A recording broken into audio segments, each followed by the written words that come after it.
Hello बच्चों, Gangwar institute में आप सभी का एक बार फिर से स्वागत है। मैं हूं डॉक्टर हरिओम गंगवार। बच्चों, नीट 2026 के लिए 50 डेज क्रैश कोर्स में अभी तक हम लोग 4 यूनिट्स कवर कर चुके हैं।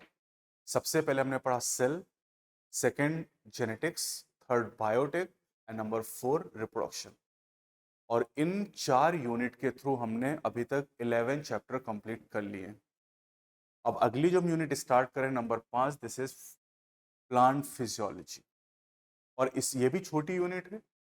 3 ही चैप्टर यहाँ पर हैं क्योंकि 2 चैप्टर पहले डिलीट हो चुके हैं।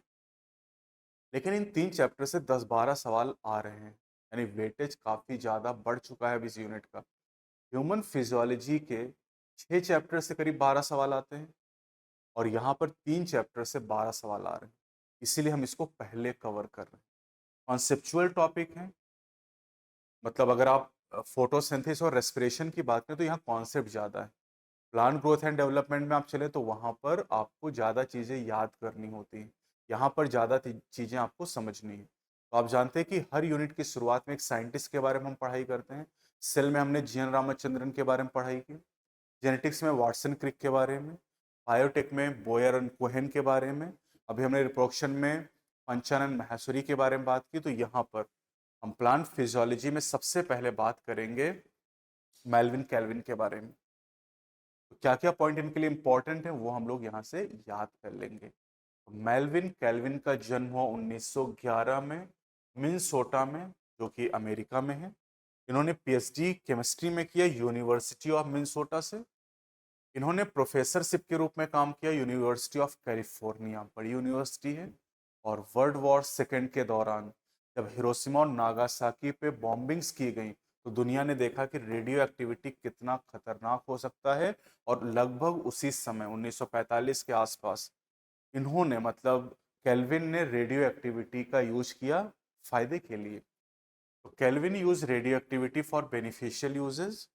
केल्विन ने बाशाम के साथ मिलके ग्रीन प्लांट में कैसे CO2 से, वाटर से, मिनरल से, रॉ मटेरियल से फूड बनता है, ये इन्होंने दिखाया पूरा रास्ता। केल्विन के द्वारा कार्बन 14 रेडियो एक्टिव आइसोटोप का यूज किया गया सी O2 के रूप में, यानी CO2 जिन्होंने लिया उसमें कार्बन 14 रेडियो एक्टिव आइसोटोप लिया। जो नॉर्मल आइसोटोप होता है कार्बन को आप जानते हैं C12 होता है ना। और जैसे आपने जेनेटिक्स में पढ़ा था ना, वो फास्फोरस 32 और sulphur 35 radio active isotope use किए गए थे किसके द्वारा? जो हर्सेन चेस एक्सपेरिमेंट था वहां पर यूज किया गया था। तो केल्विन ने पता लगाया कि प्लांट कन्वर्ट करते हैं लाइट एनर्जी को केमिकल एनर्जी में, और इस केमिकल एनर्जी को हम जनरली फूड के नाम से जानते हैं। इस काम के लिए इनको नोबेल प्राइज दिया गया 1961 में केमिस्ट्री में। 1962 का नोबेल प्राइज दिया गया वाटसन, क्रिक और विल्किंस को डबल हेलिकल मॉडल के लिए। 1945 का नोबेल प्राइज दिया गया था, ये सब आपके सिलेबस में है, फ्लेमिंग, चेन एंड फ्लोरी को फॉर द एंटीबायोटिक पेनिसिलिन। तो pathway of carbon assimilation in photosynthesis, carbon किस तरीके से फोटोसिंथेसिस के दौरान फूड में कन्वर्ट होता है, इसका पूरा रास्ता दिखाने के लिए इनको नोबेल प्राइज दिया गया। और ये जो पाथवे, इसी को हम आगे चल के कैल्विन पाथवे या C3 साइकिल के नाम से जानेंगे। इन्होंने जो कॉन्सेप्ट यूज किए, टेक्निक यूज की, उनको हम आज के समय में भी रिन्यूएबल रिसोर्सेस के तौर पे यूज करते हैं। रिन्यूएबल रिसोर्सेज वो रिसोर्स होते हैं जिनको, जो अनलिमिटेड हैं, जो कभी खत्म नहीं होंगे, जैसे solar energy, wind energy, tidal energy, ये रिन्यूएबल रिसोर्सेज हैं। पेट्रोल, डीजल, कोयला नॉन रिन्यूएबल रिसोर्सेज हैं, वो खत्म हो जाएंगे। भाई पेट्रोल, डीजल, कोयला तो आप देख रहे हैं दूसरे देशों से हम खरीदते हैं। और इस समय तो युद्ध भी चल रहा है अमेरिका और ईरान में, जिसकी वजह से काफी ज्यादा महंगाई भी बढ़ रही है, LPG मिल नहीं रही, सिलेंडर ढूंढे नहीं मिल रहे इस समय। तो चलिए, जो फोटोसिंथेसिस को ग्रीन प्लांट करते हैं, ग्रीन प्लांट 5 तरह के हैं: एल्गी, ब्रायो, टेरिडो, जिम्नो और एंजियो। एल्विन ने एल्गल फोटोसिंथेसिस क्लोरेला और सिनेडस्मस के ऊपर एक्सपेरिमेंट किया था C3 साइकिल में। तो फोटोसिंथेसिस में क्या होता है, कार्बन डाइऑक्साइड और वाटर लाइट एनर्जी का यूज करते हैं।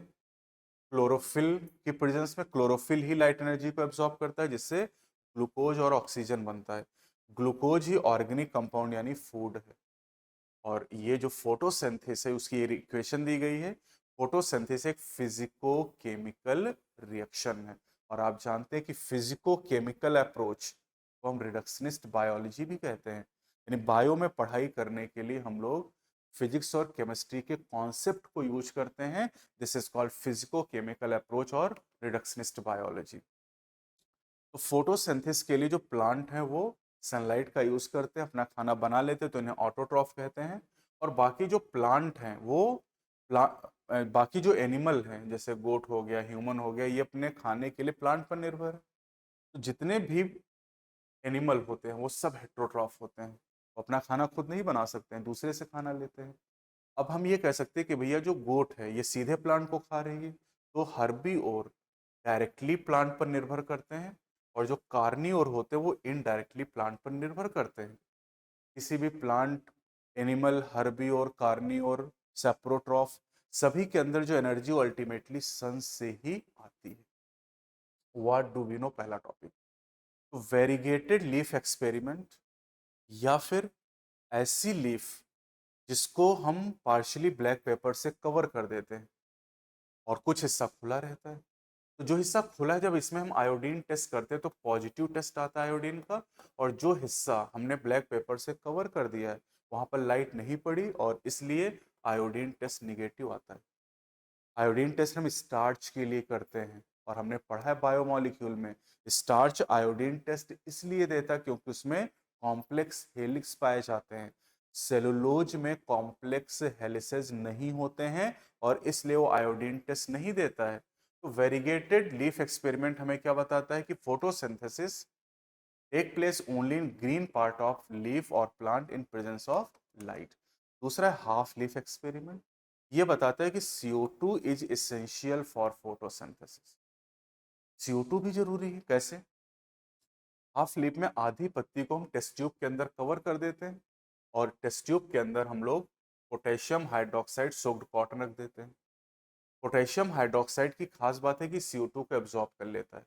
अब ये टेस्ट ट्यूब कांच की बनी तो लाइट भी इस पे पड़ रही है, पत्ती हरी है तो क्लोरोफिल भी है, लेकिन इसको CO2 नहीं मिल रहा है क्योंकि CO2 को पीओएच ने एब्जॉर्ब कर लिया।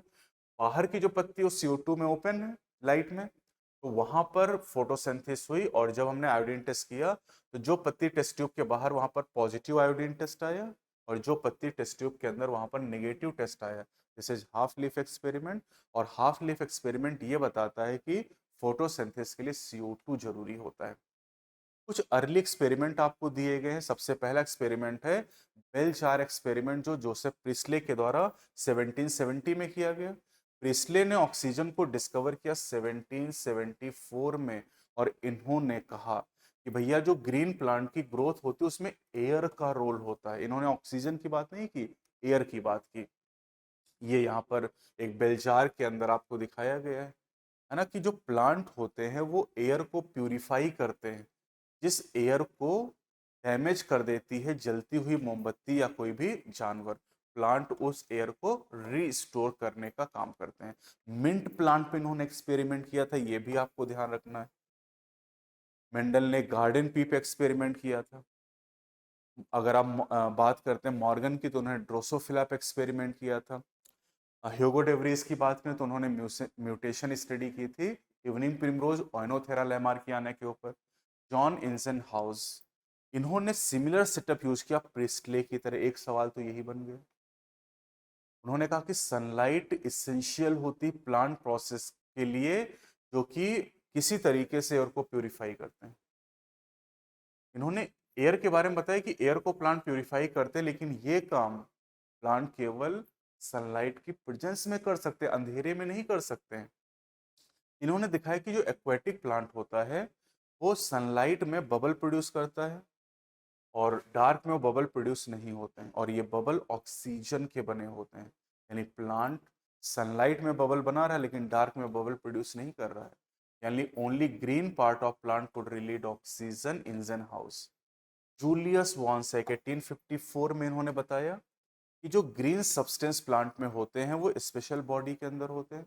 आज के समय में इन ग्रीन सब्सटेंस को क्लोरोफिल कहते हैं, और इन स्पेशल बॉडी को क्लोरोप्लास्ट कहते हैं। इन्होंने कहा कि जो ग्रीन पार्ट प्लांट के होते हैं ग्लूकोज बनाते हैं और ग्लूकोज को मेनली स्टार्च के फॉर्म में स्टोर किया जाता है। ये सब बातें एकदम सही निकली। इंगलमैन एक्सपेरिमेंट, इंगलमैन ने क्या किया, इन्होंने एक प्रिज्म का यूज किया और लाइट को उसके स्पेक्ट्रल कंपोनेंट में डिवाइड कर दिया और फिर उस स्पेक्ट्रम को क्लेडोफोरा ग्रीन एल्गा के ऊपर डाला और उन्होंने ऑक्सीजन की एवोल्यूशन का पता लगाने के लिए एरोबिक बैक्टीरिया का यूज किया। तो एंगलमैन ने देखा कि जो एरोबिक बैक्टीरिया वो जनरली ब्लू और रेड रीजन में इकट्ठे हो रहे हैं और यहां से पहले एक्शन स्पेक्ट्रम का पता चला। तो first action spectrum of photosynthesis was describe by Engelmann.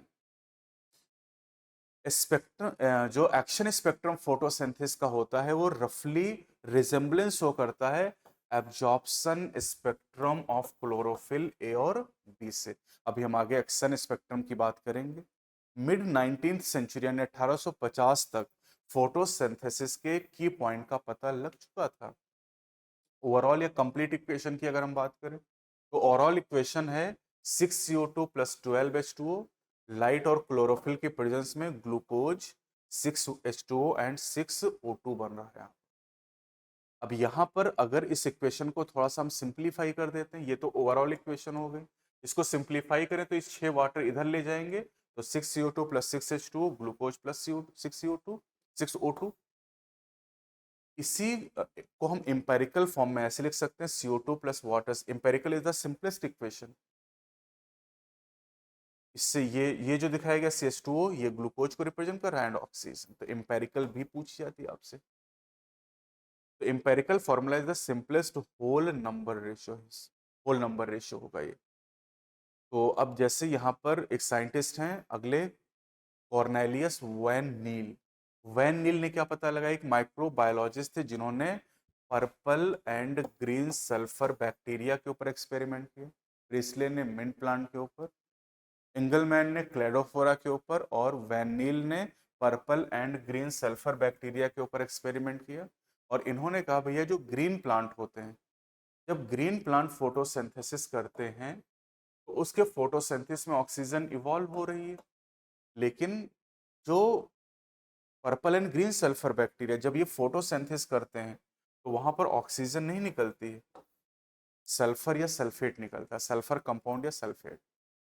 अब आप दोनों इक्वेशन में देखो, ग्रीन प्लांट में CO2 यूज हो रहा है और purple and green sulphur bacteria CO2 तो कॉमन है, बस ऑक्सीडाइजेबल कंपाउंड जो है वो ग्रीन प्लांट में वाटर है और purple and green sulphur bacteria में H2S हाइड्रोजन सल्फाइड। CO2 दोनों में कॉमन, यानी CO2 से आप देखो तो ऑक्सीजन अगर इवॉल्व होती तो दोनों में ऑक्सीजन निकलती, लेकिन ग्रीन प्लांट में तो ऑक्सीजन इवॉल्व हो रही लेकिन purple and green sulphur bacteria अपनी फोटोसिंथेसिस में ऑक्सीजन इवॉल्व नहीं करते हैं, इसे हम एनऑक्सीजनिक फोटोसिंथेसिस कहते हैं। इससे ये साबित होता है भैया कि जो ग्रीन प्लांट में फोटोसिंथेसिस के दौरान ऑक्सीजन निकल रही, this comes from the water and not from the CO2। इसलिए जब वाटर का यूज नहीं होता है ऑक्सीडाइजेबल कंपाउंड के रूप में तो फिर यहाँ पर ऑक्सीजन रिलीज नहीं होती। H2S का यूज हुआ तो यहाँ सल्फर कंपाउंड निकला और इसको एनसीईआरटी ने ऐसे भी रिप्रेजेंट किया है 2H2A plus CO2 CH2O water and 2A। अब देखो जो A है इसकी जगह हमने ऑक्सीजन रखा तो यहाँ पर ऑक्सीजन इवॉल्व हो गई और जब हमने यहाँ H2S रखा तो यहाँ पर सल्फर कंपाउंड इवॉल्व। वैन नील ने बताया कि in photosynthesis the evolved oxygen comes from the water and not from the CO2 and बाद में इसको रेडियो आइसोटोपिक टेक्निक के द्वारा प्रूफ कर दिया गया। क्या किया इन्होंने, इन्होंने CO2 में ऑक्सीजन को 16 लिया आइसोटोप और वाटर में O18 लिया और देखा कि जब फोटोसिंथेसिस कंप्लीट हुई तो जो ऑक्सीजन इवॉल्व हुई वो O18 वाली। ये बाद में रेडियो आइसोटोपिक टेक्निक के द्वारा प्रूफ हो जाता है, रेडियो आइसोटोप टेक्निक के द्वारा प्रूफ कर दिया गया। Where does photosynthesis take place, तो फोटोसिंथेसिस कहाँ होती है, इसके कई जवाब हो सकते हैं। प्लांट में, green leaves and other green part, chloroplast, chlorophyll, सबसे बढ़िया जॉब क्लोरोफिल है। अब लीफ में मीजोफिल के अंदर आप जानते हैं 20 से 40 क्लोरोप्लास्ट होते हैं। सेल में हम क्लोरोप्लास्ट को पढ़ चुके हैं। क्लेमाइडोमोनास में एक क्लोरोप्लास्ट होता है और मीजोफिल में 20 से 40 होते हैं। अच्छा, ये जो क्लोरोप्लास्ट होते हैं ये सेल वॉल के अलोंग अरेंज होते हैं ताकि आसानी से इनको लाइट मिल पाए यहाँ पर, है ना। और ये स्ट्रक्चर आपको दिखाया गया बेटा, ये जो क्लोरोप्लास्ट का स्ट्रक्चर दिखाया गया इसमें आपको ग्रेना दिखाई दे रहा है ना। ग्रेना को जोड़ने वाले स्ट्रोमा लैमेली आपको दिखाई दे रहे हैं और ये जो भरा हुआ ये स्ट्रोमा यहाँ कहलाता है ना। तो ग्रेना और स्ट्रोमा लैमेली को मिला के हम मेम्ब्रेन सिस्टम कहते हैं और ये मैट्रिक्स यहाँ पर स्ट्रोमा हो जाता है। मेम्ब्रेन सिस्टम लाइट रिएक्शन की साइट है और स्ट्रोमा डार्क रिएक्शन की साइट है, यानी यहाँ डिवीजन ऑफ लेबर काम का बंटवारा कर दिया गया। जो लाइट रिएक्शन होती है इसमें ऑक्सीजन प्रोड्यूस होता है और डार्क रिएक्शन से शुगर या ग्लूकोज बनता है। इसका मतलब कि जो लाइट रिएक्शन है, लाइट यानी फोटोसिंथेसिस में दो प्रोडक्ट बन रहे हैं, एक CO2 और एक by product oxygen. By product पहले बनता है लाइट रिएक्शन में और जो ग्लूकोज का फॉर्मेशन है वो डार्क रिएक्शन में होता है। मेम्ब्रेन सिस्टम जहां लाइट रिएक्शन चलती है, मेम्ब्रेन सिस्टम क्या करता है, ट्रैपिंग ऑफ लाइट एनर्जी, ये लाइट एनर्जी को ट्रैप करता है। इसके अलावा ATP और NADPH की सिंथेसिस होती है और ऑक्सीजन का एवोल्यूशन होता है। स्ट्रोमा डार्क रिएक्शन या इन्हें कार्बन रिएक्शन भी कहते हैं या बायोसिंथेटिक फेज भी कहते हैं। यहाँ पर शुगर की सिंथेसिस होती है और इसको बनाने के लिए ATP और NADPH का यूज किया जाता है। ATP और NADPH लाइट रिएक्शन के दौरान बनते हैं लाइट एनर्जी का यूज करके। डार्क रिएक्शन को बायोसिंथेटिक फेज कहते हैं, कार्बन रिएक्शन भी कहते हैं, है ना। ये रिएक्शन, डार्क रिएक्शन का ये मतलब नहीं कि रिएक्शन डार्क में होती हैं। These reaction are not light independent, मतलब ये सीधे लाइट पर निर्भर नहीं, लेकिन इसका मतलब नहीं कि डार्क में होती हैं। और इसको हम वेरीफाई कर सकते हैं, जब लाइट अनअवेलेबल हो जाएगी कुछ देर तक डार्क रिएक्शन चलती रहेगी और उसके बाद स्टॉप हो जाएगी। तो dark reaction are not directly dependent on light but they are dependent on the product of light reaction ATP and NADPH। Light reaction को फोटोकेमिकल फेज कहते हैं और डार्क रिएक्शन को बायोसिंथेटिक फेज या फिर कार्बन रिएक्शंस के नाम से हम लोग जानते हैं। अब फोटोसिंथेसिस में कितने पिगमेंट इन्वॉल्व हो रहे हैं, तो पिगमेंट को अलग करने के लिए हम लोग पेपर क्रोमेटोग्राफी का तरीका यूज करते हैं।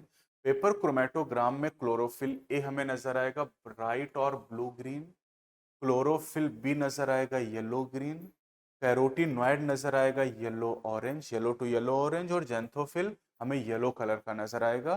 पूछा जा चुका नीट में सवाल। अब ये जो पिगमेंट होते हैं ये अलग अलग वेवलेंथ की लाइट को एब्जॉर्ब करने की क्षमता रखते हैं और क्लोरोफिल ए सबसे अबंडेंट पिगमेंट होता है। और जो क्लोरोफिल ए है अगर हम इसको देखें यहाँ पर, है ना, तो यहाँ पर जो विब्ग्योर होता है उसकी वेवलेंथ 400 से 700 नैनोमीटर होती है। यहाँ पर एब्जॉर्प्शन लाइट का दिखाया गया है और लाइट का जो एब्जॉर्प्शन है देखो अगर यहाँ पर, तो क्लोरोफिल ए जो दिखाया गया, देखो क्लोरोफिल ए का एब्जॉर्प्शन आपको ब्लू रीजन में ज्यादा दिखाई दे रहा है और रेड रीजन में ज्यादा दिखाई दे रहा है। इसी तरह क्लोरोफिल बी का भी जो एब्जॉर्प्शन है वो हमें कहाँ पर दिखाई दे रहा है, ये भी हमें ब्लू और रेड रीजन में दिखाई दे रहा है। तो क्लोरोफिल ए और बी ब्लू और रेड रीजन में मैक्सिमम लाइट का एब्जॉर्प्शन करते हैं। यहाँ देखो क्लोरोफिल ए जिन रीजन में ज्यादा एब्जॉर्प्शन करता वहां पर फोटोसिंथेसिस का रेट भी ज्यादा है। रेट ऑफ फोटोसिंथेसिस का पता लगाने के लिए ऑक्सीजन इवोल्यूशन का यूज करते हैं। ऑक्सीजन जितनी ज्यादा इवॉल्व हो रही है मतलब फोटोसिंथेसिस उतनी ज्यादा हो रही है। तो जिन रीजन में क्लोरोफिल ए ज्यादा एब्जॉर्प्शन कर रहा है उन्हीं हिस्सों में ज्यादा फोटोसिंथेसिस हो रही है। इसका मतलब chlorophyll A main pigment photosynthesis का, चीफ पिगमेंट है ये। क्लोरोफिल बी, कैरोटीनॉइड और जेंथोफिल ये एसेसरी पिगमेंट होते हैं और एसेसरी पिगमेंट दूसरी वेवलेंथ की लाइट को एब्जॉर्ब करते हैं और क्लोरोफिल ए को ट्रांसफर करते हैं। इसका मतलब कि जो एसेसरी पिगमेंट है ये उन वेवलेंथ को एब्जॉर्ब करता है जिन्हें क्लोरोफिल ए नहीं कर पाता है। ये वाइडर रेंज को इनेबल करते हैं फोटोसिंथेसिस के लिए और साथ ही साथ ये क्लोरोफिल ए को प्रोटेक्ट करते हैं फोटो ऑक्सीडेशन से। ये एसेसरी पिगमेंट के काम हो गए। Accessory pigment are chlorophyll B, carotenoid and xanthophylls. चलो अब करें व्हाट इज लाइट रिएक्शन। तो लाइट रिएक्शन हम लोग पहले पढ़ेंगे। लाइट रिएक्शन को फोटोकेमिकल फेज भी कहा जाता है। लाइट रिएक्शन की साइट मेम्ब्रेन सिस्टम है जिसमें ग्रेना और स्ट्रोमा लैमेली आते हैं। लाइट रिएक्शन में 4 काम होते हैं। Absorption of light, splitting of water, यहाँ वाटर की स्प्लिटिंग होती है, वाटर के स्प्लिटिंग से ऑक्सीजन रिलीज होता है, release of oxygen and formation of ATP and NADPH. तो एक एक करके हम लोग यहाँ पढ़ेंगे। एटीपी और एनएडीपीएच को हाई एनर्जी केमिकल इंटरमीडिएट कहते हैं। इनका यूज डार्क रिएक्शन में ग्लूकोज बनाने में किया जाएगा। लाइट रिएक्शन के दौरान हम देखें तो दो तरह के फोटो सिस्टम यहाँ पर हैं, PS1 एंड PS2। PS1 और PS2 दोनों में एंटीना और रिएक्शन सेंटर होते हैं। PS1 में रिएक्शन सेंटर P700 है, ये 700 नैनोमीटर वेवलेंथ की लाइट को एब्जॉर्ब करता है, और PS2 में रिएक्शन सेंटर P680 होता है, 680 नैनोमीटर ऑफ रेड लाइट की वेवलेंथ को एब्जॉर्ब करता है। एंटीना की अगर हम लोग बात करें, देखो जो reaction centre single chlorophyll a molecule बनाता है। Photosystem are name, reaction centre single chlorophyll a बनाता है और बाकी जो मॉलिक्यूल होते हैं वो एंटीना का फॉर्मेशन करते हैं।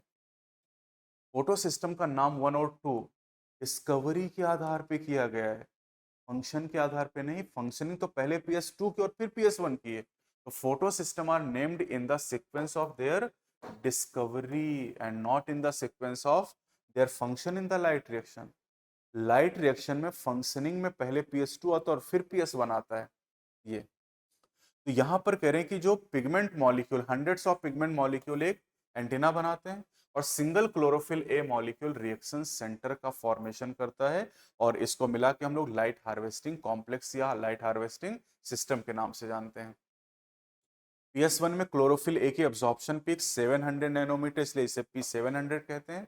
PS2 में क्लोरोफिल ए की एब्जॉर्प्शन पीक 680 नैनोमीटर है रेड लाइट की वेवलेंथ, इसलिए इसे P680 कहा जाता है। इलेक्ट्रॉन ट्रांसपोर्ट की बात करते हैं, तो इलेक्ट्रॉन ट्रांसपोर्ट में सबसे पहले देखो PS1 का यूज है और फिर PS2 का यूज होता है। तो सबसे पहले रेड लाइट की 680 नैनोमीटर वेवलेंथ को PS2 का जो रिएक्शन सेंटर क्लोरोफिल है वो एब्जॉर्ब करता है। इसके एब्जॉर्ब करने की वजह से यहाँ पर इलेक्ट्रॉन एनर्जी को जब एब्जॉर्ब करेगा तो एक्साइटेड हो जाएगा और दूर की ऑर्बिट में चला जाएगा, और फिर ये ऑर्बिट को छोड़ के बाहर निकलेगा। तो इलेक्ट्रॉन पहला मूवमेंट अपहिल करेगा, यहाँ पर इलेक्ट्रॉन एक्सेप्टर्स को एक्सेप्ट करेगा, फिर मूवमेंट डाउनहिल होगा, फिर अपहिल होगा और फिर डाउनहिल होगा। यानी दो मूवमेंट अपहिल हैं और दो डाउनहिल हैं। पहला जो डाउनहिल मूवमेंट होता है उसमें उसे हम ETS कहते हैं, इसमें एटीपी बन जाता है। और दूसरा डाउनहिल जो मूवमेंट होता है उसमें NADP से NADPH बन जाता है, और जो इलेक्ट्रॉन चला था PS2 से वो खर्च हो जाता है NADPH को बनाने। ये जो अपहिल डाउनहिल मूवमेंट है, ये नॉन साइक्लिक फोटोफॉस्फोराइलेशन या जेड स्कीम के नाम से जाना जाता है। मतलब इलेक्ट्रॉन जो चले हैं वो वापस PS2 तक नहीं पहुंच पाते हैं, ये NADPH को बनाने में खर्च कर लिए जाते हैं। और NADPH को बनाने के लिए एक एंजाइम चाहिए, that is NADP reductase enzyme. इसे जेड स्कीम या नॉन साइक्लिक फोटोफॉस्फोराइलेशन करें, जहां पर ATP और NADPH दोनों बन रहे हैं। पहले डाउनहिल में ATP और दूसरे डाउनहिल में NADPH का फॉर्मेशन हो रहा है। अब यहाँ पर जो वाटर स्प्लिटिंग हो रही है, वाटर स्प्लिटिंग कॉम्प्लेक्स PS2 से रिलेटेड है, और PS2 जो है वो inner side of membrane of thylakoid की तरफ होता है। और जब वाटर की स्प्लिटिंग होती है वाटर स्प्लिटिंग कॉम्प्लेक्स के द्वारा, तो 4 प्रोटॉन और 4 इलेक्ट्रॉन निकल रहे हैं। ये जो, और प्लस ऑक्सीजन भी रिलीज हो रही है, ऑक्सीजन ल्यूमेन में रिलीज हुई और यहाँ से ये लीफ के द्वारा, स्टोमेटा के द्वारा बाहर एटमॉस्फेयर में चली गई। जो इलेक्ट्रॉन है बेटा, ये इलेक्ट्रॉन PS2 में चले गए जेड स्कीम चलाने के लिए कंटिन्यूअसली, बचे कौन? प्रोटॉन। प्रोटॉन ल्यूमेन में एक्युमुलेट हो गए, और ये प्रोटॉन ग्रेडियंट का एक कारण भी आपको दिखाई दे रहा है। माइटोकॉन्ड्रिया की अगर हम लोग बात करें, तो माइटोकॉन्ड्रिया में जो ग्लूकोज है उसको ऑक्सीडाइज करके एनर्जी को रिलीज किया जाता है। फास्फोराइलेशन का मतलब होता है एटीपी सिंथेसिस। 3 तरीके से होता है, oxidative phosphorylation, photophosphorylation and substrate level phosphorylation. Oxidative phosphorylation mitochondria में होता है, ETS के थ्रू ऑक्सीडेशन रिडक्शन की एनर्जी का यूज किया जाता है ATP बनाने के लिए। फोटोफास्फोराइलेशन क्लोरोप्लास्ट में होता है, जहां पर लाइट एनर्जी यूज की जाती है ATP बनाने के लिए। और सबस्ट्रेट लेवल फास्फोराइलेशन ATP बिना ETS के बन जाती है, ये साइटोप्लाज्म में होता है ग्लाइकोलिसिस के दौरान, और माइटोकॉन्ड्रिया में क्रेब साइकिल के दौरान भी अगर आप याद करें तो सक्सिनाइल कोएंजाइम में से सक्सिनिक एसिड के दौरान एटीपी बन जाता है बिना ईटीएस में गए हुए, यानी वो भी सबस्ट्रेट लेवल फास्फोराइलेशन हो जाता है। अब फोटोफास्फोराइलेशन की अगर हम बात करें तो ये दो तरीके का है, एक नॉन साइक्लिक, दूसरा साइक्लिक। नॉन साइक्लिक अभी आपने पढ़ा, इसे हम जेड स्कीम कहते हैं। और नॉन साइक्लिक में PS2 और PS1 दोनों इन्वॉल्व होते हैं, दोनों ईटीएस से जुड़े होते हैं और ईटीएस के द्वारा एटीपी बन जाता है। एटीपी और एनएडीपीएस दोनों बनते हैं नॉन साइक्लिक में। साइक्लिक में केवल PS1 का इन्वॉल्वमेंट और केवल एटीपी बनता है। यहाँ पर एनएडीपीएच का फॉर्मेशन नहीं होता और PS2 इन्वॉल्व नहीं करता। देखो जरा, अगर PS1 की बात करें तो PS1 का जो रिएक्शन सेंटर है वो 700 नैनोमीटर की वेवलेंथ की लाइट को एब्जॉर्ब करता है, और एब्जॉर्ब करने के बाद इलेक्ट्रॉन एक्साइटेड होते हैं, अपहिल मूवमेंट करते हैं और फिर डाउनहिल मूवमेंट करते हैं ईटीएस के द्वारा। जब डाउनहिल मूवमेंट करते हैं तो एटीपी बन जाता है, लेकिन इलेक्ट्रॉन यहाँ पर साइकिल्ड बैक होके फिर से वापस आ जाते हैं।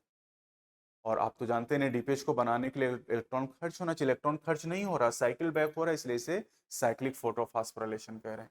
तो साइक्लिक फोटोफास्फोराइलेशन में केवल PS1 यूज है, केवल एटीपी बन रहा है, यहाँ पर NADPH का फॉर्मेशन नहीं हो रहा है। और जो पॉसिबल साइट है साइक्लिक फोटोफास्फोराइलेशन की वो स्ट्रोमा लैमेली। स्ट्रोमा लैमेली के पास PS2 और NADP रिडक्टेज एंजाइम नहीं है, केवल PS1 है, इसलिए यहाँ पर केवल साइक्लिक फोटोफास्फोराइलेशन चल रहा है। लेकिन थाइलाकॉइड मेम्ब्रेन की बात करें तो उसके पास PS2 भी है, PS1 भी है, NADP रिडक्टेज एंजाइम भी है, और इसलिए वहां पर जेड स्कीम चलती है। वैसे इस थाइलाकॉइड मेम्ब्रेन पे भी नॉन साइक्लिक फोटोफास्फोराइलेशन चल सकता है, लेकिन कब? अगर लाइट की वेवलेंथ 680 नैनोमीटर से ज्यादा हो तो केवल PS1 एक्टिवेट होगा, PS2 एक्टिवेट नहीं हो पाएगा। और केवल PS1 एक्टिवेट होगा अगर, तो उस केस में केवल केवल साइक्लिक फोटोफास्फोराइलेशन चलेगा। नॉन साइक्लिक तभी चल पाएगा जब लाइट की जो वेवलेंथ है वो 680 नैनोमीटर या उससे कम हो। उससे ज्यादा की अगर वेवलेंथ है तो PS2 एक्टिवेट नहीं हो पाएगा। केमी ऑस्मोटिक हाइपोथेसिस। केमी ऑस्मोटिक हाइपोथेसिस हमें बताती है एटीपी सिंथेसिस की मैकेनिज्म के बारे में। केमी ऑस्मोटिक हाइपोथेसिस के लिए चार चीजें चाहिए। केमी ऑस्मोसिस के लिए एक मेम्ब्रेन चाहिए जो कि यहाँ थाइलाकॉइड मेम्ब्रेन है, एक प्रोटॉन ग्रेडियंट चाहिए उस मेम्ब्रेन के क्रॉस, एक प्रोटॉन पंप चाहिए, और एटीपी सिंथेज एंजाइम की जरूरत है। पैम्पर्स से आप याद कर सकते हैं, पैम। अब यहाँ जो क्लोरोप्लास्ट है, क्लोरोप्लास्ट में जो membrane, this is thylakoid membrane, और इस थाइलाकॉइड मेम्ब्रेन के अक्रॉस ही ग्रेडियंट का फॉर्मेशन होना है। और ग्रेडियंट मतलब डिफरेंस, यानी यहाँ पर ल्यूमेन में प्रोटॉन एक्यूमुलेट होंगे और स्ट्रोमा में प्रोटॉन कम होंगे, एक तरफ ज्यादा प्रोटॉन एक तरफ कम, दैट इज कॉल्ड ग्रेडियंट। अभी ग्रेडियंट बना कैसे? माइटोकॉन्ड्रिया में ग्रेडियंट इनर मेम्ब्रेन के क्रॉस बनता है, वहां पर प्रोटॉन इंटर मेम्ब्रेन स्पेस में एक्यूमुलेट होते हैं। माइटोकॉन्ड्रिया में ग्रेडियंट इंटर मेम्ब्रेन स्पेस और मैट्रिक्स के बीच में होता है, जबकि क्लोरोप्लास्ट में जो ग्रेडियंट होता है बेटा वो ल्यूमेन और स्ट्रोमा के बीच में होता है। तो अब causes of proton gradient across thylakoid membrane, तीन कारण हैं, जिसमें से एक तो आप जान ही चुके हैं। पहला कारण वही फोटोलिसिस ऑफ वाटर। आप जानते हैं water splitting complex inner side of membrane की तरफ है, और ये PS2 से एसोसिएटेड, PS2 भी अंदर की तरफ होता है। तो जब वाटर की स्प्लिटिंग होती है तो प्रोटॉन ल्यूमेन में ही रिलीज होते हैं, और ल्यूमेन में रिलीज हो रहे हैं तो इसी की वजह से ग्रेडियंट का कारण बन गया ये। दूसरा, जो PS2 से जो इलेक्ट्रॉन चलते हैं, ये इलेक्ट्रॉन एक्सेप्ट करने वाला, यहाँ एक इलेक्ट्रॉन एक्सेप्टर हो बाहर की तरफ, आउटर साइड, और जो इलेक्ट्रॉन एक्सेप्टर है इससे इलेक्ट्रॉन जब डाउनहिल मूव करते हैं तो उन इलेक्ट्रॉन को एक हाइड्रोजन कैरियर लेके चलता है, हाइड्रोजन कैरियर। और हाइड्रोजन कैरियर स्ट्रोमा से एक प्रोटॉन लेगा और इलेक्ट्रॉन एक्सेप्टर से इलेक्ट्रॉन लेगा और कैरी करके अंदर ले जाएगा।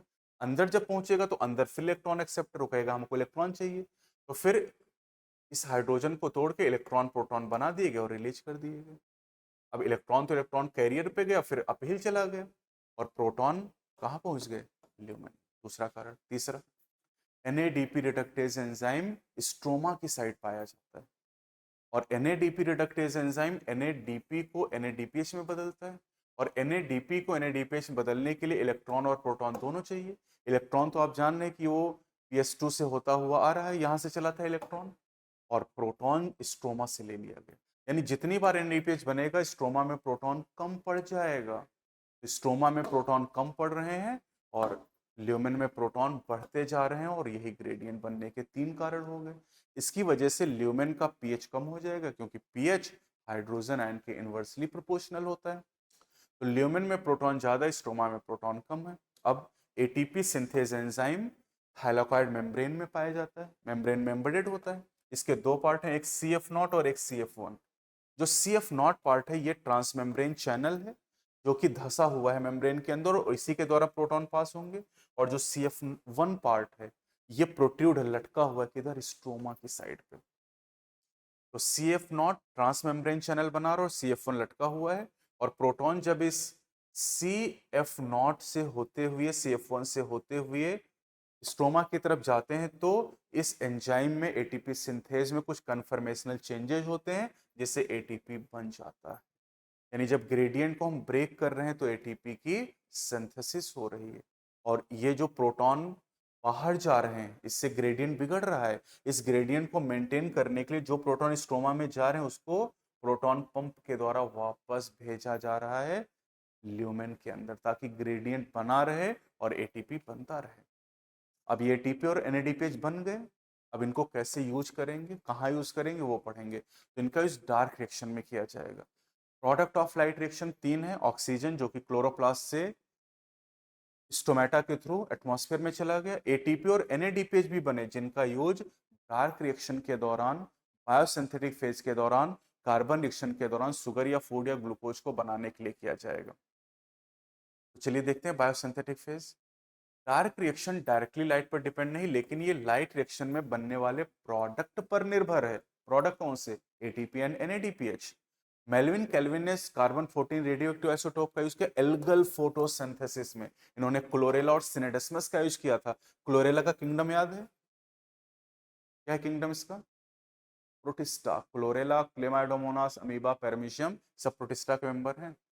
पहला प्रोडक्ट CO2 फिक्सेशन का 3 कार्बन ऑर्गेनिक एसिड है जो कि है 3 फास्फोग्लिसरिक एसिड या 3 PGA या सिंपली PGA भी कहते हैं, बहुत इंपॉर्टेंट है। पहला प्रोडक्ट ऑफ CO2 फिक्सेशन।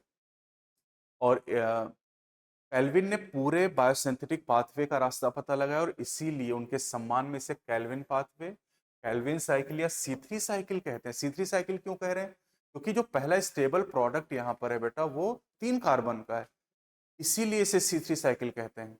और जिन कुछ प्लांट ऐसे भी हैं जिनमें पहला स्टेबल प्रोडक्ट 4 कार्बन का ऑक्सैलोएसिटिक एसिड है, इसलिए उसे C4 साइकिल कहते हैं और ऐसे प्लांट को C4 प्लांट कहा जाता है। C4 पाथवे को हैच एंड स्लैग पाथवे कहते हैं और C3 पाथवे को कैल्विन पाथवे का नाम दिया जाता है। यानी जो C3 और C4 साइकिल के नाम हैं वो पहले स्टेबल प्रोडक्ट में कार्बन के नंबर के आधार पर रखे गए हैं। अब प्राइमरी CO2 एक्सेप्टर की बात करते हैं। तो प्राइमरी CO2 एक्सेप्टर आपको सीधे याद करना है बेटा कि C3 प्लांट में पहला जो CO2 एक्सेप्टर होता है वो राइबोलोज 1,5 बिसफॉस्फेट होता है। एक 5 कार्बन का पेंटोज सुगर है, कीटोज सुगर है ये। केल्विन साइकिल या C3 साइकिल की अगर हम लोग बात करते हैं तो यहाँ RUB साइकिल है तो RUBP रीजनरेट होगा यहाँ पर। और केल्विन साइकिल सभी फोटोसिंथेटिक प्लांट में होगा, वो चाहे C3 प्लांट हो, C4 प्लांट हो, कैम प्लांट हो या कोई other. C3 cycle common pathway है सभी फोटोसिंथेटिक प्लांट में। केल्विन साइकिल को एज ऑफ अंडरस्टैंडिंग के लिए 3 पार्ट में डिवाइड किया गया है, carboxylation, reduction and regeneration. Carboxylation के दौरान जो रुबिस्को एंजाइम है इसकी मदद से राइबोलोज बिसफॉस्फेट कार्बोक्सिलेज ऑक्सीजन इसका फुल फॉर्म है, ये इसे कार्बोक्सिलेज ऑक्सीजन इसलिए कहते हैं क्योंकि ये इसके पास 2 बाइंडिंग साइट हैं, CO2 के लिए भी और ऑक्सीजन के लिए भी। तो पहले स्टेप में कार्बोक्सिलेशन के दौरान RUBP 5 कार्बन का कंपाउंड CO2 का प्राइमरी एक्सेप्टर है, इसको एक्सेप्ट करता है 6 कार्बन में और 2 मॉलिक्यूल 3 PGA के बने, 2 मॉलिक्यूल, ये हो गया कार्बोक्सिलेशन। दूसरा स्टेप है रिडक्शन। रिडक्शन की अगर हम बात करें तो रिडक्शन के दौरान ट्रायोज फॉस्फेट बनता है और उसी से आगे चल के ग्लूकोज सुक्रोज स्टार्च बन जाते हैं। इस दूसरे स्टेप के दौरान सेकेंड स्टेप में रिडक्शन के लिए 2 NADPH खर्च होते हैं और फास्फोराइलेशन के लिए 2 ATP खर्च होते हैं, बहुत इंपॉर्टेंट। और फिर रीजनरेशन, अगर साइकिल को कंटिन्यूअसली चलाना है तो RUBP को रीजनरेट करना पड़ेगा और रीजनरेशन के लिए 1 ATP खर्च हो रहा है। तो रिडक्शन में 2 मॉलिक्यूल ATP के चाहिए फास्फोराइलेशन के लिए, बहुत कठिन सवाल है ये। और 2 मॉलिक्यूल NADPH के चाहिए किसके लिए? रिडक्शन के लिए, एक CO2 मॉलिक्यूल के लिए। लेकिन आप तो जानते हैं कि एक ग्लूकोज को बनाने के लिए 6 CO2 चाहिए, यानी हम एक बार अगर साइकिल चलाएंगे तो एक CO2 फिक्स होगा, यानी एक ग्लूकोज बनाने के लिए केल्विन साइकिल 6 बार चलेगी। 6 tons of Calvin cycle required for 1 glucose molecule formation. Regeneration में 1 ATP चाहिए, तो एक CO2 फिक्सेशन या 1 टन साइकिल में 2 NADPH और 3 ATP खर्च, और एक ग्लूकोज को बनाने के लिए 6 टन लगेंगे, यानी 6 CO2, 12 NADPH और 18 ATP, इतना खर्चा होगा एक ग्लूकोज मॉलिक्यूल को बनाने के लिए या 6 CO2 को फिक्स करने के लिए या 6 टन ऑफ साइकिल को चलाने के लिए। तो इन आउट दिया गया यहाँ पर 6 CO2 इन हुए, एक ग्लूकोज आउट हुआ, 12 NADPH इन हुए, 12 NADP आउट होगा, 12 ATP इन हुए, 12 ADP आउट होंगे। अब आते हैं C4 पाथवे, जिसे हैच एंड स्लैग पाथवे कहते हैं। और ये जो C4 पाथवे है ये मेज, सॉरगम एंड सुगर केन में, एनसीईआरटी में सॉरगम यानी ज्वार ही दिया हुआ है। C4 प्लांट जो होते हैं वो ड्राई ट्रॉपिकल हैबिटेट में अडॉप्टेड होते हैं रहने के लिए। C4 प्लांट स्पेशल होते हैं, क्यों? क्योंकि इनमें स्पेशल टाइप की लीफ एनाटॉमी जिसे क्रैंच एनाटॉमी कहते हैं। ये हाई टेम्परेचर को टॉलरेट कर सकते हैं, इनमें फोटो रेस्पिरेशन नहीं पाया जाता है और ये हाई लाइट इंटेंसिटी में रिस्पॉन्स करते हैं। क्रेंच एनाटॉमी का मतलब होता है, क्रेंच मतलब अरेंजमेंट ऑफ सेल। यहाँ पर वेस्कुलर बंडल के सराउंडिंग बहुत सारी सेल का अरेंजमेंट होता है और इन सेल को बंडल शीथ सेल कहते हैं। इन सेल की क्या खास बात है? They form several layers around vascular bundle. Intracellular space absent होते, पूछा गया नीट में। They have large number of chloroplast और इनकी वॉल थिक होती बंडल सी सेल की भी, ध्यान रखिएगा, इम्परवियस टू गैसियस एक्सचेंज। तो C4 साइकिल या हैच एंड स्लैग पाथवे में 2 सेल हैं। ऊपर याद रखना है कि मेसोफिल और नीचे की तरफ बंडल सी सेल है, ऊपर मेसोफिल नीचे बंडल सी। मेसोफिल सेल में रुबिस्को नहीं है, पेप्केज है, उल्टा कर लेंगे बंडल सीथ में, पेप्केज नहीं जबकि रुबिस्को पाया जाएगा। तो देखो सबसे पहले कैसे शुरू करेंगे, एटमॉस्फेरिक CO2 जो है ना बेटा, वो अंदर आएगा बाइकार्बोनेट के फॉर्म में कन्वर्ट होगा। प्राइमरी जो एक्सेप्टर है वो यहाँ पर पेप है, फॉस्फोइनॉल पायरुवेट, जो कि 3 कार्बन का कंपाउंड है और 3 कार्बन का कंपाउंड CO2 के साथ मिलकर 4 कार्बन का ऑक्सैलो एसिटिक एसिड बनाएगा। यहाँ पर PEPcase enzyme phosphoenol pyruvate carboxylase use होगा, दिस इज फिक्सेशन। फिर मीसोफिल के अंदर ही oxaloacetic acid malic acid aspartic acid में कन्वर्ट होगा, ये भी 4 कार्बन के कंपाउंड है। फिर प्लाज्मोडेस्माटा से ट्रांसपोर्ट करके 4 कार्बन का कंपाउंड पहुंचेगा बंडल शीथ में। बंडल शीथ में डिकार्बोक्सिलेशन होगा, एक CO2 बनेगा और 3 कार्बन का कंपाउंड बनेगा। 3 कार्बन का कंपाउंड प्लाज्मोडेस्माटा से ट्रांसपोर्ट होकर वापस आएगा मेसोफिल में और मेसोफिल में पेप को रीजनरेट कर देगा, this is the C4 cycle. लेकिन C4 साइकिल में कोई ग्लूकोज तो नहीं बना ना। अब देखो ग्लूकोज कैसे बनेगा, ग्लूकोज तो C3 साइकिल से ही बनेगा ना। अब बंडल सी सेल में रुबिस्को है और आप जानते हैं कि भैया रुबिस्को चाहिए केल्विन साइकिल के लिए। रुबिस्को एंजाइम मेसोफिल में नहीं, इसलिए यहां पर केल्विन साइकिल चल नहीं सकती। यहाँ CO2 रिलीज हुआ बंडल सीथ में, यहाँ रुबिस्को है, तो ये CO2 केल्विन साइकिल शुरू कर देगा और केल्विन साइकिल से ही तो ग्लूकोज बनेगा। तभी तो कहा था कि प्लांट कोई भी हो केल्विन साइकिल कॉमन है। भैया मेज है, इसमें C4 साइकिल भी चले लेकिन C3 मेन पाथवे है शुगर बनाने का। C3 साइकिल में 18 ATP खर्च हुई, यहाँ पर 30 ATP खर्च होते ग्लूकोज को बनाने में, क्योंकि बाकी साइकिल भी चल रही ना, उसमें भी ATP खर्च हो रहा है। C3 cycle is common in C3 and C4 plant. In C4 plant, both C3 and C4 cycle are present, and in C4 plant, the C3 cycle is the main biosynthetic pathway. बहुत बढ़िया सवाल है ये। अब आते हैं photo respiration. Photo respiration को C2 cycle या ग्लाइकोलेट पाथवे या वारबर्ग इफेक्ट भी कहते हैं। फोटो रेस्पिरेशन नॉर्मली क्या होता है हम जानते हैं। पहला स्टेप केल्विन साइकिल में कार्बोक्सिलेशन है। आप जानते हैं RUBP CO2 को एक्सेप्ट करता है रुबिस्को के द्वारा और दो मॉलिक्यूल 3 PGA के बन जाते हैं, जिसे नॉर्मल कार्बोक्सिलेशन। लेकिन रुबिस्को एंजाइम जो है ये ऑक्सीजनेज एक्टिविटी भी रखता है, मतलब ये ऑक्सीजन से भी जुड़ सकता है। अगर CO2 और ऑक्सीजन का रेशियो नॉर्मली सेल के अंदर 1 है, दोनों लगभग बराबर हैं, तो रुबिस्को ज्यादा एफिनिटी रखता है CO2 के साथ।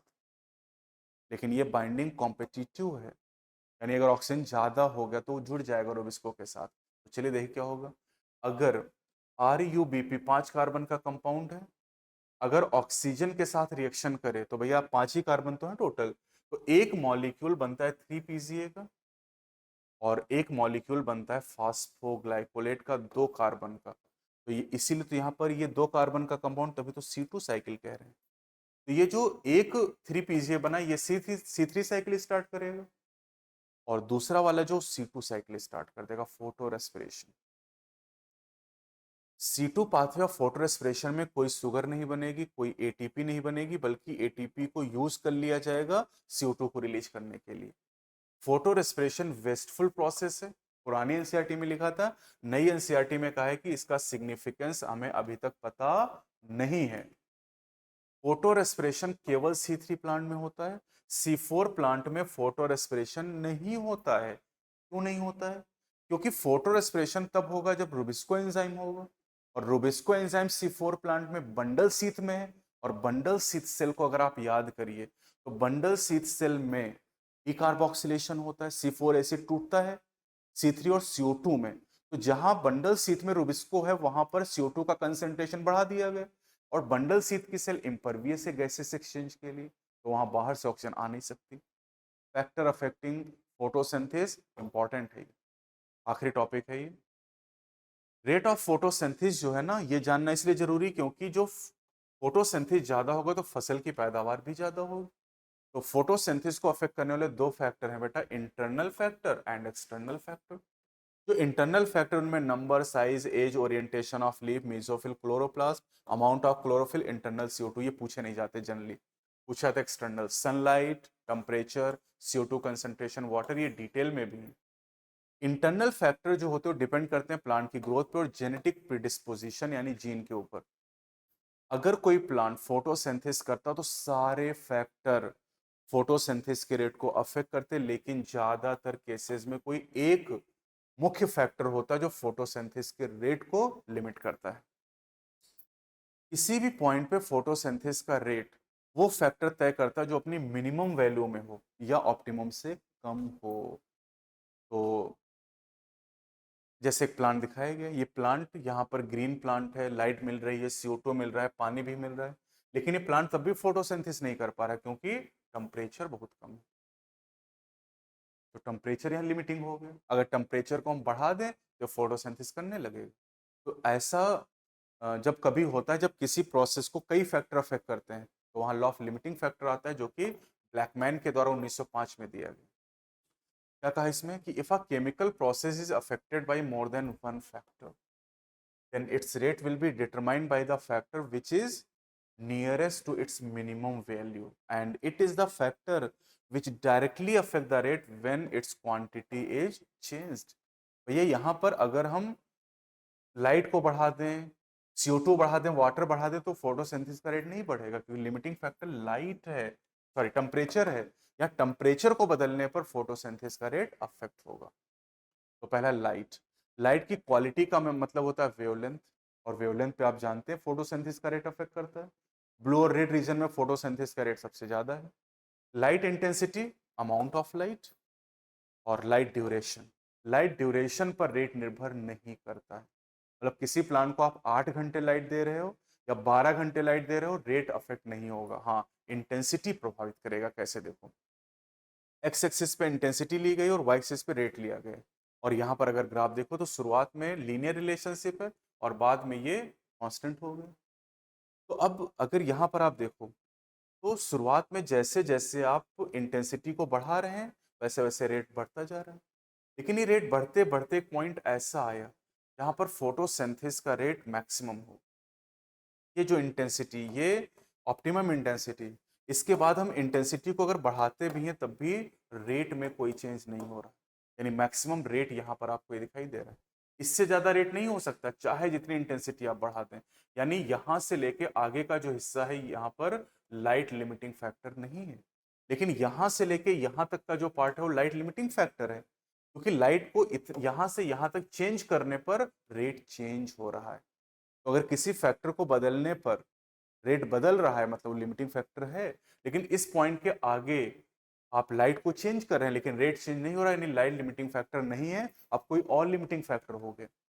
तो there is a linear relationship between incident light and rate of photosynthesis at low light intensity. जब लाइट की इंटेंसिटी हम कम रखते हैं तो लीनियर रिलेशनशिप आता है। Increase in the incident light beyond a point, एक पॉइंट के बाद क्लोरोफिल का ब्रेकडाउन, सोलराइजेशन हो जाएगा और फोटोसिंथेसिस का रेट कम हो जाएगा। Light saturation 10% of full sunlight पे मिल जाता है, यानी प्लांट को जितनी लाइट मिल रही है अगर उसका 10% हिस्सा भी मिले, मतलब आज अगर हमारे घर के सामने एक आम का पेड़ लगा हुआ है, उसको जितनी लाइट मिल रही है उसका 10% हिस्सा भी मिले तभी वो मैक्सिमम फोटोसिंथेसिस करेगा, यानी लाइट लिमिटिंग फैक्टर नहीं, क्योंकि जरूरत से उसको 10 गुना ज्यादा पहले मिल रहा है। इसीलिए हम कहते हैं कि जो प्लांट छाया में उगते हैं और जो डेंस फॉरेस्ट में ग्रो करते हैं उनको छोड़कर जनरली लाइट लिमिटिंग फैक्टर नहीं होता है। हाँ, घने जंगल में कोई पेड़ नीचे उगा है, छाया में कोई पेड़ उगा, उसके लिए लाइट लिमिटिंग फैक्टर हो सकता है। दूसरा CO2 concentration, and this is the major limiting factor, ये सबसे मुख्य लिमिटिंग फैक्टर होता है। और जो CO2 कंसंट्रेशन एटमॉस्फेयर में बहुत कम है, 0.03 से 0.04%, यानी 300 से 400 माइक्रोलीटर पर लीटर। तो करें अगर CO2 का कंसंट्रेशन 0.05% तक बढ़ा दें तो फोटोसिंथेसिस का रेट बढ़ जाएगा। लो लाइट इंटेंसिटी पर कंसंट्रेशन बढ़ाने पर कोई भी प्लांट रिस्पॉन्ड नहीं करेगा, क्योंकि लाइट की इंटेंसिटी कम है तो लाइट लिमिटिंग फैक्टर हो गया, तो CO2 को चेंज करेंगे नहीं फर्क पड़ेगा। लेकिन हाई लाइट इंटेंसिटी पर अगर CO2 का कंसंट्रेशन बढ़ाएंगे तो फोटोसिंथेसिस का रेट दोनों बढ़ जाएगा C3 C4 में। CO2 का जो सैचुरेशन है वो C3 प्लांट के लिए 400 माइक्रोलीटर पर लीटर है और C4 के लिए 360 माइक्रोलीटर पर लीटर है, और जो करंट अवेलेबिलिटी CO2 की वो 300 से 400, यानी आप देखो C4 प्लांट को मैक्सिमम फोटोसिंथेसिस करने के लिए 360 माइक्रोलीटर पर लीटर CO2 चाहिए और इतना एटमॉस्फेयर में मौजूद है, लेकिन C3 को मैक्सिमम फोटोसिंथेसिस करने के लिए 450 माइक्रोलीटर चाहिए पर लीटर, और उतना तो है ही नहीं, यानी इस समय की जो कंडीशन है CO2 के लिए वो लिमिटिंग है। इसके लिए C3 के लिए C3 के लिए लिमिटिंग, इसलिए अगर हम C3 प्लांट को CO2 रिच इन्वायरमेंट में ग्रो कराएं तो उनमें फोटोसिंथेसिस का रेट ज्यादा होगा, प्रोडक्टिविटी बढ़ जाएगी। C3 plant bell pepper and tomato आपको दिए गए हैं, ये ग्रीन हाउस क्रॉप है। ग्रीन हाउस एक ग्लास पैनल का बना हुआ चैम्बर होता है जिसके अंदर हम CO2 रिच इन्वायरमेंट में प्लांट को ग्रो कराते हैं। तो current availability of CO2 is limiting for C3 plant. C4 plant तो सैचुरेट हो चुके हैं, उनके लिए C3, उनके लिए कार्बन डाइऑक्साइड लिमिटिंग नहीं है। तीसरा है टेम्परेचर। तो डार्क रिएक्शन एंजाइमेटिक होती हैं और इसलिए टेम्परेचर कंट्रोल होती है। लाइट रिएक्शन सेंसिटिव है टेम्परेचर से, लेकिन उनके ऊपर बहुत ज्यादा प्रभाव नहीं पड़ता है टेम्परेचर का। C4 प्लांट में याद करना हायर टेम्परेचर ऑप्टिमम और C3 plant lower temperature optimum. Tropical plant में हायर टेम्परेचर ऑप्टिमम, टेम्परेट में lower temperature optimum. Last is the water. Water reactant है फोटोसिंथेसिस में, लेकिन वाटर का फोटोसिंथेसिस के रेट पे डायरेक्ट प्रभाव नहीं पड़ता है, वाटर इनडायरेक्टली अफेक्ट करता फोटोसिंथेसिस को। कैसे? अगर पानी की कमी हो गई पेड़ में तो पत्तियां मुरझा जाएंगी, वाटर स्ट्रेस होगा, पत्तियां मुरझाएंगी, विल्टिंग हो जाएगी, स्टोमेटा क्लोज हो जाएंगे, पत्तियां मुरझा जाएंगी। पत्तियों के मुरझाने से सरफेस एरिया कम होगा, स्टोमेटा क्लोज होने से CO2 नहीं आ पाएगा, CO2 अवेलेबिलिटी कम हो जाएगी प्लांट में, and CO2 is the major limiting factor. यानी वाटर डायरेक्टली फोटोसिंथेसिस के रेट को अफेक्ट नहीं कर रहा है, इनडायरेक्टली दूसरे फैक्टर की अवेलेबिलिटी को कम करके फोटोसिंथेसिस के रेट को अफेक्ट कर रहा है। बहुत ही कॉन्सेप्चुअल टॉपिक है। जो जो पॉइंट ज्यादा पूछे जाते हैं, ज्यादा संभावना पूछे जाने की है, वो सारे मैंने आपको रिवाइज करा दिए, और इतने पॉइंट कम से कम आपको याद होने चाहिए। अगले वीडियो में हम लोग प्लांट फिजियोलॉजी के अगले चैप्टर रेस्पिरेशन इन प्लांट को रिवाइज करेंगे। तब तक अपनी पढ़ाई करते रहें। वीडियो अच्छी लगी हो तो लाइक शेयर करें, और कोई सवाल हो तो कमेंट करके आप पूछें। अगली वीडियो में हम नए टॉपिक के साथ मिलेंगे। जय हिंद, जय भारत।